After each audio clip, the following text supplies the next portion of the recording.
영조 40년 1764 문경세제 조령 제2관문 너머 가을 해가 저물어 산 그림자가 길을 삼키기 시작할 무렵이었습니다. 고갯길 한복판에 사내 하나가 피투성이가 되어 엎어져 있었습니다. 갓은 벗겨져 나뒹굴고 도포자락에 핏자국이 선명했습니다. 이 사내는 누구이며 대체 이 고갯길에서 무슨 일이 벌어진 것일까요? 이 이야기 끝에 산적도 귀신이라 여긴 한 여인의 정체와 그 여인이 평생 숨기고 살았던 비밀이 드러납니다. 이야기는 그보다 닷새 전 경상도 안동 고을 한 초가집에서 시작됩니다. 그해 가을 식년시를 앞두고 과거 공부에 매달리던 24 청년이 있었습니다. 이름은 윤생. 윤생의 집안은 본래 안동에 이름난 양반가였습니다. 할아버지 댁까지만 해도 경상 가명에 출입하는 벼슬아치를 배출했으나 아버지 대에 이르러 집안이 기울었습니다. 아버지가 큰 보증을 섰다가 빚더미에 올라앉은 것이지요. 전답 12마지기를 팔고 종까지 내보내고 남은 것이라곤 초가 3칸과 낡은 서책 몇 권뿐이었습니다.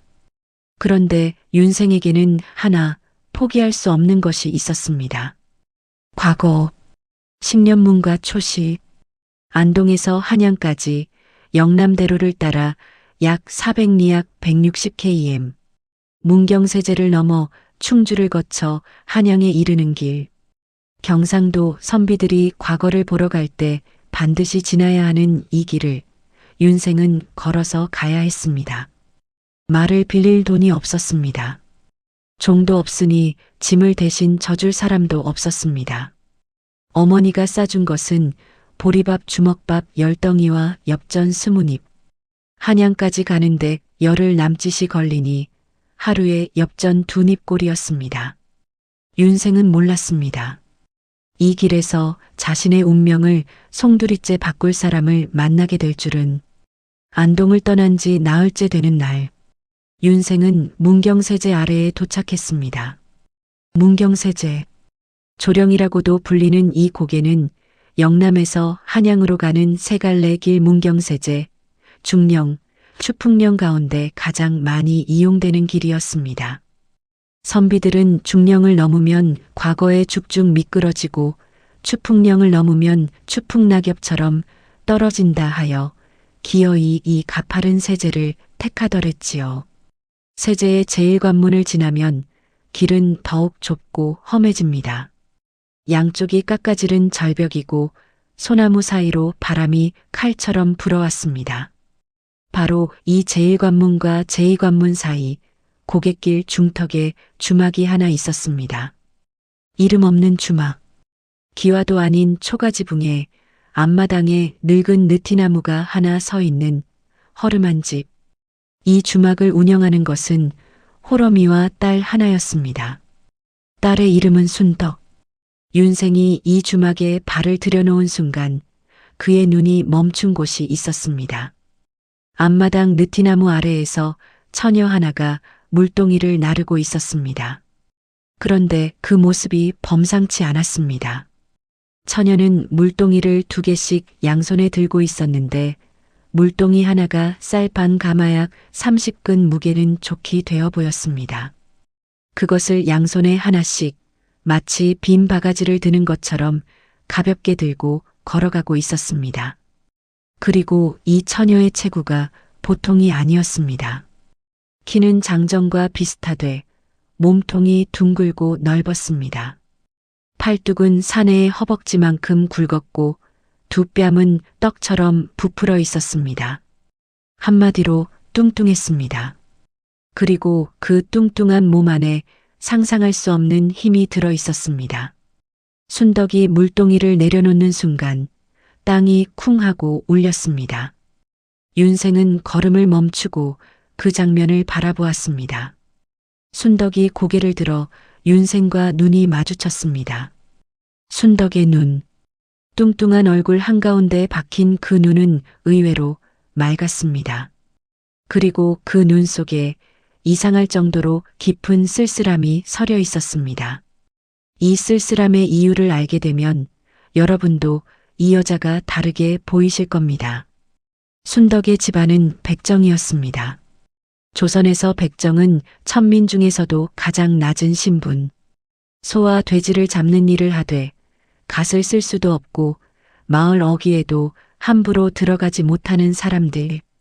순덕의 아버지는 문경 땅에서 소를 잡던 백정이었는데 순덕이 15대 세상을 떠났습니다. 남은 것은 어머니와 순덕. 어머니는 백정 아내로는 살 수 없어 세제 고갯길에 주막을 내고 국밥을 팔기 시작했습니다. 순덕은 아버지에게서 물려받은 것이 2가지 있었습니다. 하나는 뚱뚱한 체구, 하나는 괴력. 백정은 소를 잡기 위해 소를 붙드는 힘이 필요했고 순덕의 아버지는 소 한 마리를 맨손으로 쓰러뜨릴 우수 있는 장사였다 합니다. 그 힘이 딸에게 고스란히 내려온 것입니다. 순덕은 16살 때 주막 앞마당에서 빠진 수레바퀴를 올리다가 수레 전체를 들어올린 일이 있었습니다. 그것을 본 마을 사람들이 기겁을 했습니다. 저것은 사람이 아니다. 귀신이 붙었다. 그 뒤로 순덕은 힘을 숨기며 살았습니다. 어머니가 신신당부했습니다. 순덕아, 힘을 쓰지 마라. 내 힘을 보면 사람들이 귀물이라 할 것이고 그러면 이 주막도 못 지키고 내쫓긴다. 그래서 순덕은 21살이 되도록 한 번도 힘을 쓰지 않았습니다. 단 한 번도. 그런데 바로 그의 가을, 이 주막에 한 도령이 발을 들이밀었습니다. 그리고 그날 밤부터 고갯길에서 이상한 일이 벌어지기 시작합니다. 윤생은 엽전 2잎을 내고 주막에 묵었습니다. 저녁으로 나온 것은 국밥 한 그릇. 순덕 어머니가 끓인 소머리 국밥이었는데 고깃국 냄새가 주막 안을 가득 채웠습니다. 윤생은 국밥을 먹으며 힐끗힐끗 순덕을 쳐다보았습니다. 순덕은 부엌 한쪽에서 아궁이에 불을 넣고 있었는데 장작한 아름을 한 손으로 들고 있는 모습이 또 눈에 들어왔습니다. 저 처자의 힘이 보통이 아닌 듯하오. 윤생이 순덕 어머니에게 조심스럽게 물었습니다. 순덕 어머니의 얼굴이 굳었습니다. 힘이라뇨. 산골 처녀가 장작을 나르는 것이 무슨 힘이겠습니까? 재빨리 화제를 돌리더랬지요. 그런데 그날 밤 윤생이 잠에서 깬 것은 이경, 밤 11시경 무렵이었습니다. 주막 뒤편에서 이상한 소리가 들렸습니다. 쿵, 쿵, 쿵. 무거운 것이 땅에 내려앉는 소리. 윤생이 방문을 살짝 열고 내다보았습니다. 달빛 아래 주막 뒤 빈터에서 순덕이 혼자 무엇인가를 하고 있었습니다. 바위, 사람 허리 높이쯤 되는 바위를 순덕이 양손으로 들어올리고 있었습니다. 들어올리고 내려놓고 다시 들어올리고 내려놓고 마치 힘을 기르는 것처럼 또는 이미 가지고 있는 힘을 확인하는 것처럼 순덕의 얼굴에 달빛이 비쳤습니다. 이를 악문 입술, 땀에 젖은 이마. 그런데 그 눈에는 분노가 아니라 슬픔이 서려 있었습니다. 윤생은 숨을 죽이고 그 장면을 바라보았습니다. 한참 뒤 순덕이 바위를 내려놓으며 혼잣말을 했습니다. 이 힘이 아니었으면 사람으로 살 수 있었을 것을. 윤생은 그 말을 들었습니다. 그리고 그 말이 훗날 이 사람의 운명을 완전히 갈라놓게 됩니다. 이튿날 아침 윤생은 주막을 떠나 제2관문을 향해 올라갔습니다. 고갯길은 좁았습니다. 양쪽이 소나무와 바위 절벽이고 한 사람이 겨우 지나갈 만한 오솔길이 이어졌습니다. 이 고갯길에는 당시 한 무리의 도적이 숨어 있었습니다. 두목은 곽도방. 이름의 도방은 원래 지방 군영의 하급 무관직을 가리키는데 이 사내가 한때 경상가면 군졸이었기 때문에 붙은 별명이었습니다. 곽도방은 군졸로 복무하던 중 굴량미 횡령 사건에 연루되어 곤장 80대를 맞고 쫓겨난 자였습니다. 그 뒤 먹고 살 길이 끊기자 산적이 된 것인데 단순히 탐욕이 아니라 조선 군사 제도의 허점과 부패가 이 사내를 만든 것이었습니다. 곽도방의 무리는 7명. 하나같이 탈영병이거나 유랑민 출신으로 문경세제 제2관문 인근 산골짜기에 은거하며 과거길에 오르는 선비나 보부상을 습격하여 노잣돈과 짐을 빼앗았습니다.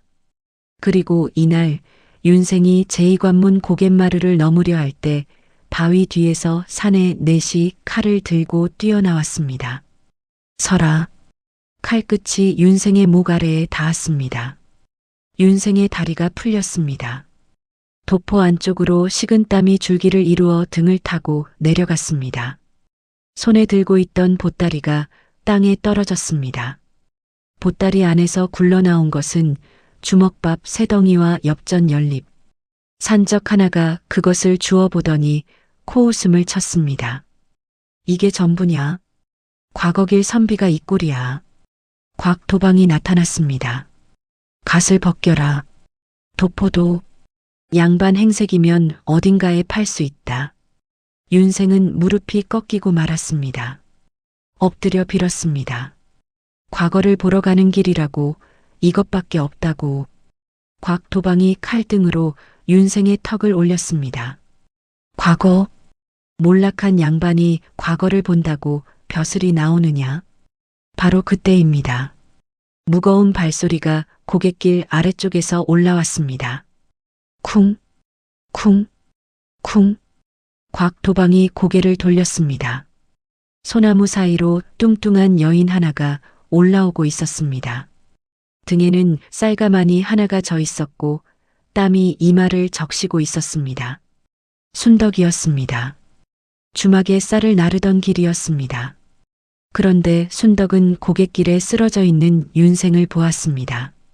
그리고 그 목에 칼을 들이대고 있는 사내들을 보았습니다. 순덕의 발걸음이 멈추었습니다. 어머니의 말이 머릿속을 스쳤을 것입니다. 힘을 쓰지 마라. 내쫓긴다. 순덕은 돌아설 수도 있었습니다. 그런데 바로 이 순간 곽도방의 부하 하나가 윤생의 머리채를 잡아 올리며 칼을 치켜들었습니다. 순덕의 눈이 바뀌었습니다. 그 다음 보름에 이 사람의 목숨이 경각에 달리는 일이 벌어집니다. 순덕이 등에 진 쌀가마니를 내려놓았습니다. 아니, 내려놓은 것이 아닙니다. 내던진 것입니다. 가마니가 바닥에 떨어지면서 퍽 하고 먼지가 일었습니다. 그 소리에 산적 7이 일제히 순덕을 바라보았습니다.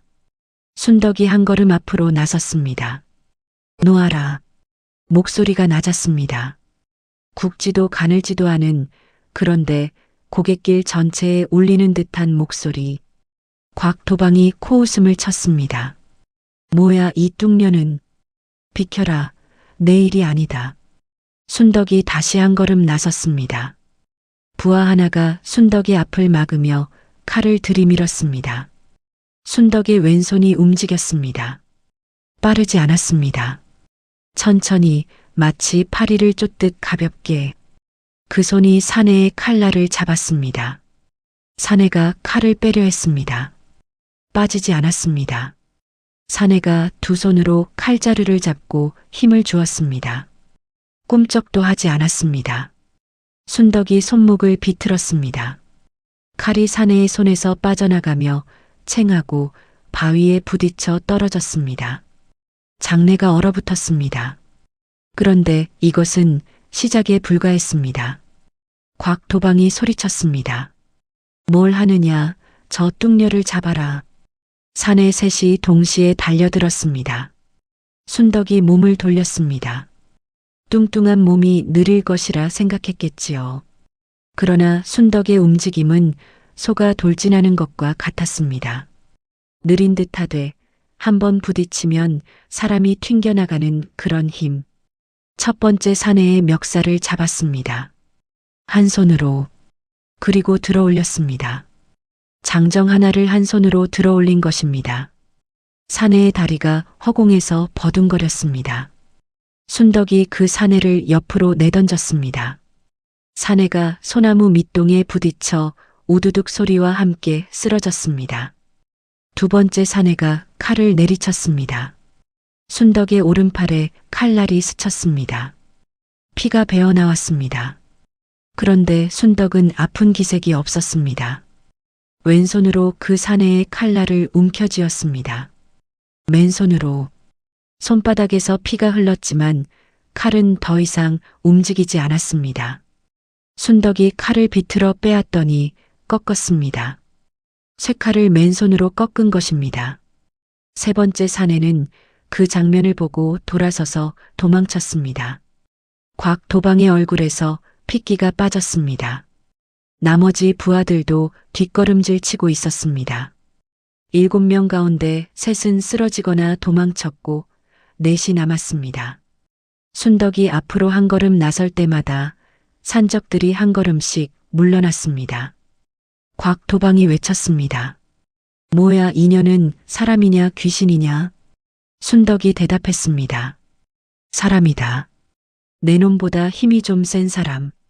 곽도방이 최후의 수를 썼습니다. 부하 하나에게 눈짓을 했습니다. 그 부하가 쓰러져 있던 윤생의 목에 다시 칼을 갖다 대었습니다. 가까이 오면 이놈 목을 친다. 순덕이 멈추었습니다. 윤생의 목에 칼날이 닿아 있었습니다. 피 한 줄기가 목줄기를 타고 흘러내렸습니다. 윤생의 눈이 순덕을 바라보고 있었습니다. 공포에 질린 눈이 아니었습니다. 괜찮다고 말하는 듯한, 포기한 듯한 그런 눈이었습니다. 순덕의 이를 악문 입술 사이로 숨소리가 거칠어졌습니다. 그리고 순덕이 발밑에 돌멩이를 하나 집었습니다. 주먹만 한 돌 던졌습니다. 돌이 부하의 손목에 정확히 맞았습니다. 사내가 비명을 지르며 칼을 놓았습니다. 윤생이 옆으로 굴렀습니다. 순덕이 돌진했습니다. 뚱뚱한 몸이 바람을 가르며 곽도방에게 달려들었습니다. 곽도방이 칼을 휘둘렀습니다. 순덕의 어깨를 스쳤습니다. 순덕은 멈추지 않았습니다. 곽도방의 가슴팍을 두 손으로 밀었습니다. 곽도방의 몸이 뒤로 날아갔습니다. 두 발이 땅에서 떨어진 채로 사내의 몸이 허공을 가로질러 바위에 부딪혔습니다. 3번. 순덕은 3번 손을 썼고 3번 만에 산적 두목을 쓰러뜨렸습니다. 나머지 산적은 흩어져 도망쳤습니다. 고갯길에 남은 것은 피투성이의 순덕과 피투성이의 윤생, 두 사람뿐이었습니다. 순덕이 무릎을 꿇었습니다. 힘이 빠진 것이 아닙니다. 윤생의 상처를 살피기 위해서였습니다. 도령, 정신이 있소? 윤생이 고개를 끄덕였습니다. 순덕은 자기 치마를 찢어 윤생의 목 상처를 감쌌습니다. 그 손이 방금 칼날을 꺾고 사내를 날린 그 손이 가늘게 떨리고 있었습니다. 윤생이 순덕의 손을 바라보았습니다. 칼에 베인 손바닥에서 아직 피가 배어 나오고 있었습니다. 처자의 손이 괜찮소? 이까지 것. 순덕이 상처를 감추며 일어섰습니다. 그런데 바로 이 장면을 본 사람이 있었습니다. 고갯길 아래에서 올라오던 보부상 무리 서너 명이 순덕이 산적을 날리는 것을 목격한 것입니다. 소문은 산불처럼 번졌습니다. 문경세제 주막에 귀녀가 있다. 뚱뚱한 처녀가 산적 7을 때려 눕혔다. 사람이 아니다.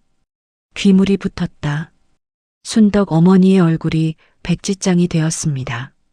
하지만 이 모든 것이 처음부터 하늘이 꾸민 일이었다면요?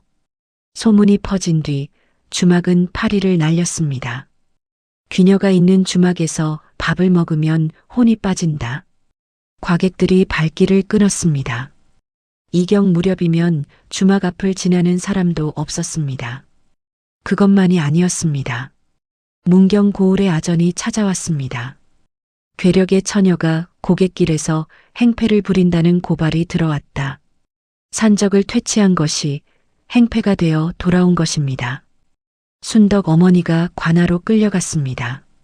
조사를 받고 돌아온 어머니는 순덕을 붙잡고 울었습니다. 내가 뭐라 했느냐? 힘을 쓰지 말라 했거늘. 순덕은 아무 말도 하지 않았습니다.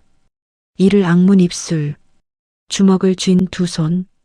그런데 눈에서 물이 흘렀습니다.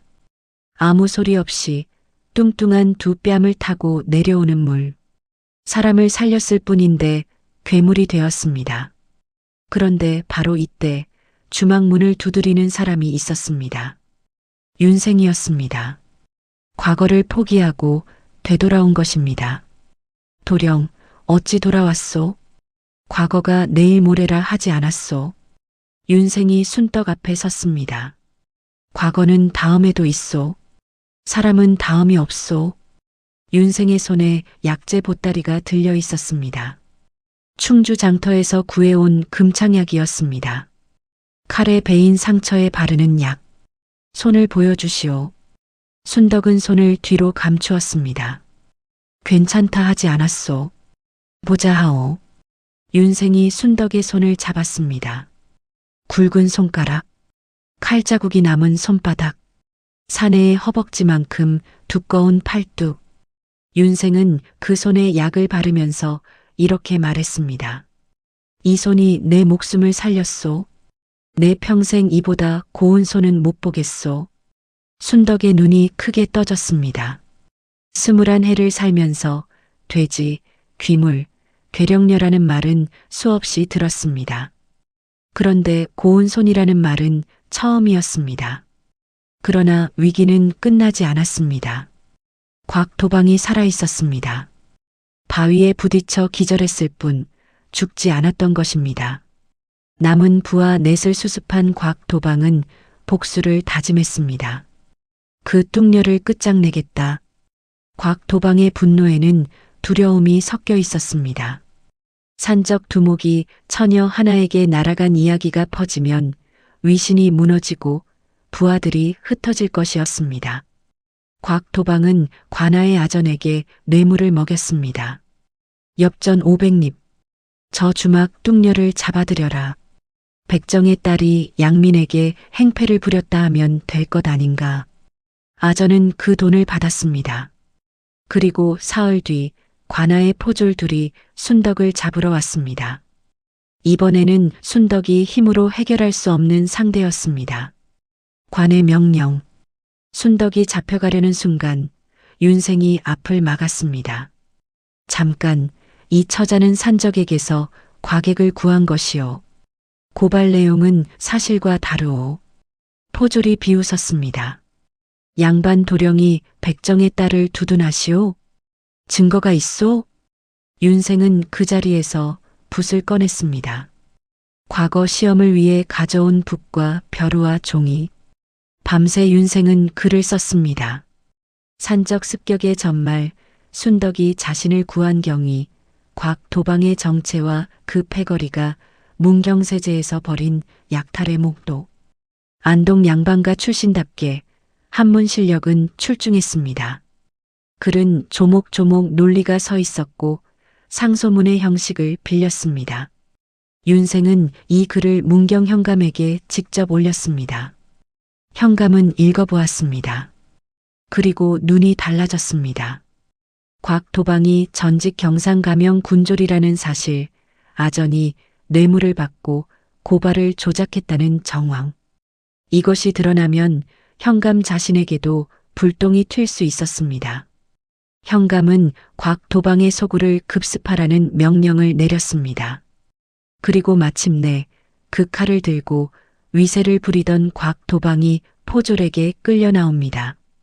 광군이 문경세제 제2관문 넘어 산골짜기를 수색한 결과 곽도방의 소굴에서 빼앗은 물건들이 쏟아져 나왔습니다. 보부상에게서 빼앗은 포목, 과거길 선비에게서 뜯어낸 각과 도포, 심지어 관아 물품으로 보이는 것까지. 곽도방은 포박되어 문경 현감 앞에 끌려왔습니다. 현감이 물었습니다.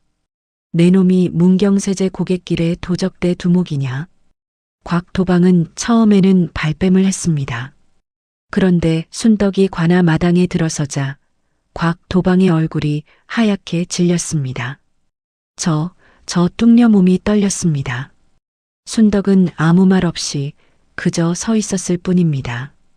현감이 윤생의 상소문과 증거물을 대조한 결과 곽도방의 죄는 명백했습니다.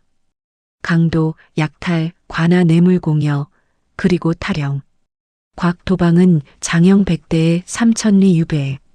아전 역시 파직되었습니다. 그런데 이 이야기의 진짜 마무리는 여기가 아닙니다.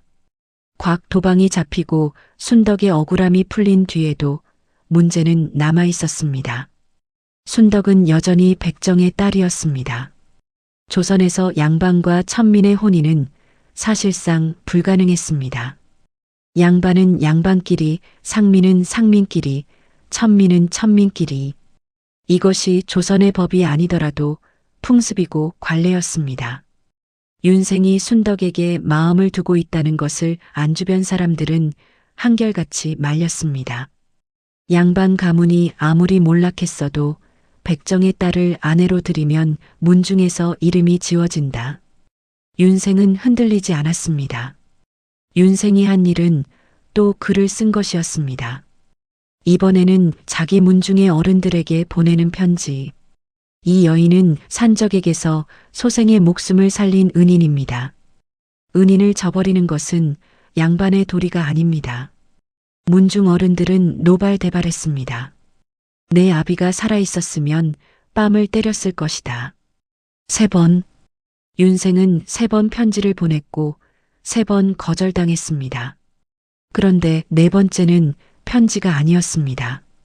윤생은 다음해 봄 다시 문경세제를 넘어 한양으로 올라갔습니다. 이번에는 순덕이 동행했습니다. 짐을 져주겠다고 했으나 실은 산적이 또 나올까 걱정했던 것이지요. 순덕은 한양까지 400리를 걸으면서 윤생의 짐을 졌습니다. 서책이 가득한 그 짐을 한 손으로 들고 걸었습니다.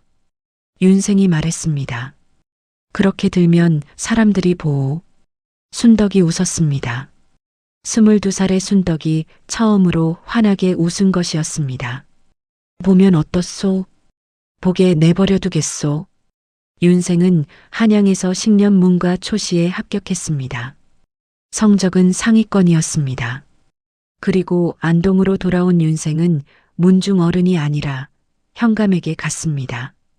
현감은 지난번 곽도방 사건을 처리하면서 순덕의 존재를 알고 있었습니다. 순덕이 과객을 구한 공로, 그리고 윤생이 쓴 상소문이 사건 해결에 결정적 역할을 했다는 것. 현감이 문중 어른에게 한마디를 했습니다. 산적을 잡은 공이 있는 자를 아내로 맡겠다는데 무엇이 문제란 말이요. 관의 한마디는 문중 30마디보다 무거웠습니다. 문중은 묵인했습니다. 찬성은 아니되 반대는 거두었습니다. 영조 42년 1766 가을, 윤생과 순덕은 혼례를 올렸습니다. 혼례날 순덕은 연지곤지를 찍고 족두리를 썼습니다. 뚱뚱한 두 뺨에 연지가 번졌습니다. 예쁘지 않았을 겁니다.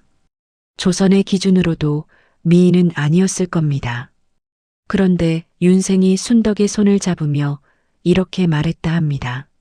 내 이 손을 잡고 평생을 살겠소. 칼자국이 남은 그 손을. 그 뒤의 이야기는 이렇게 전합니다. 윤생은 이듬해 복시에도 합격하여 종구품 말단 관직을 얻었고 순덕과 함께 고을에서 살았다 합니다. 순덕은 더 이상 힘을 숨기지 않았습니다.